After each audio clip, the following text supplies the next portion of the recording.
G'day, guys. Welcome back to Steelers Nation Australia. So today, guys, we're going to do something a little bit different, right? Normally, I post all the stories on Twitter. I grab the news that is to do with our Steelers, signing a player or whatever it may be, or comments from coaches, stuff like that. However, today, and then I grab those pictures, right? I grab those pictures, put them into a file, copy them, cut them, and then present them on the screen. And you'll see stuff like, things come up like Hank or whoever, right? You'll see these dudes come up really easy on my StreamYard. You'll see Professor Bloke comes up, stuff like that. And of course, the great one that is Matt Canada. That's how I normally do the content. Really simple, really easy. But today I'm feeling a bit flat. Now, I'm not feeling flat from like overwork or talking too much Steelers. I just got to feel flat on this team, to be honest. Right? Now, I'm not saying I'm giving up on the team. I'm so keen for Friday, that being Steelers versus Patriots, and we've got some news to go over. But I just feel like in this team, it has been a bit of an up and down roller coaster, like it's been happening the last few years. You get a real bad game against the Browns. They fire Matt Canada. Everyone's excited. We're good to go. You go and beat the Bengals 16-10. You think the team's going to be in a bit of a run, and you're like, let's effing go. We have the Steelers versus Cardinals, 2-10 team. They lose. Big storm.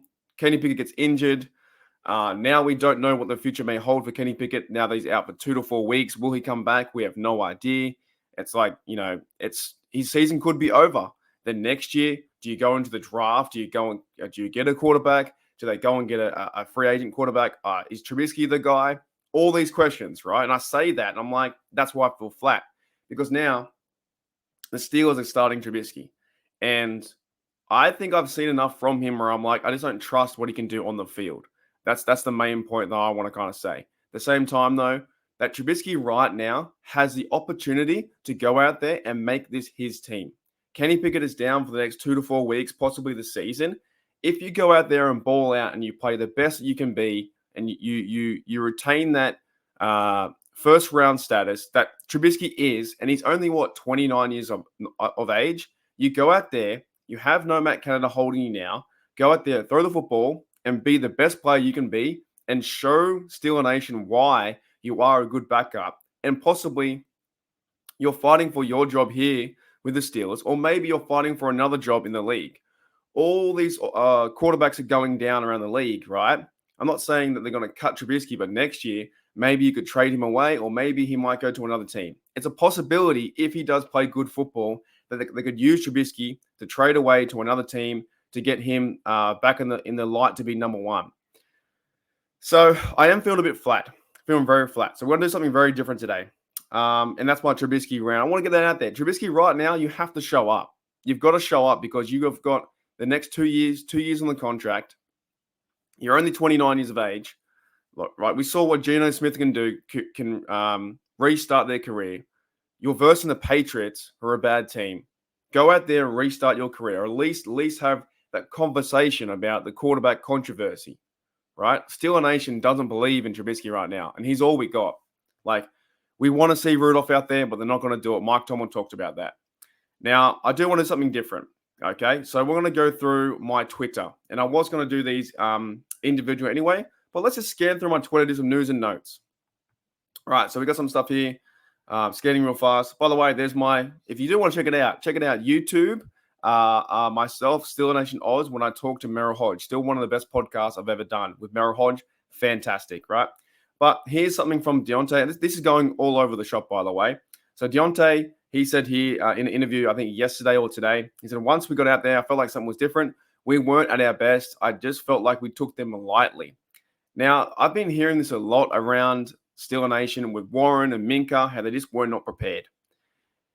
It's not a good look. It really isn't a good look. As much as I try and defend not only Deontay, I try and defend this team and say, let's get all hyped up and let's go out there and win the game.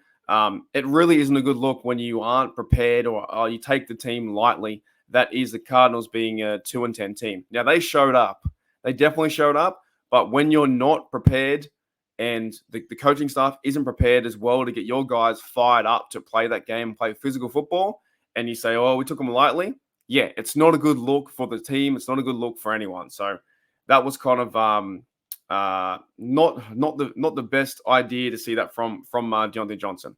Scrolling down, I tweeted as well. Here's some positive news. Alan Saunders says Steelers confirmed that the end zones will be painted gold as they were last year. He says no truth to the rumor though. They put a little string across the goal line with a sign saying "Keep off wet paint." So maybe this year they will be gold.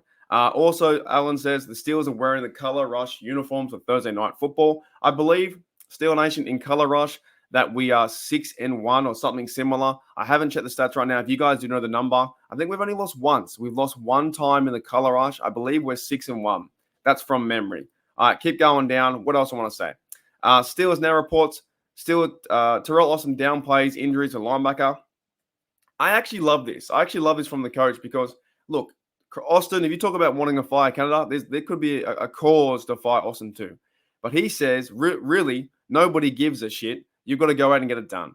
So he's talking about who's going to fill in to step up at linebacker, and that's it. Like that message should go around the whole locker room. No matter who's there, you go out there, you wear the uniform, the black and gold, you go get the job done.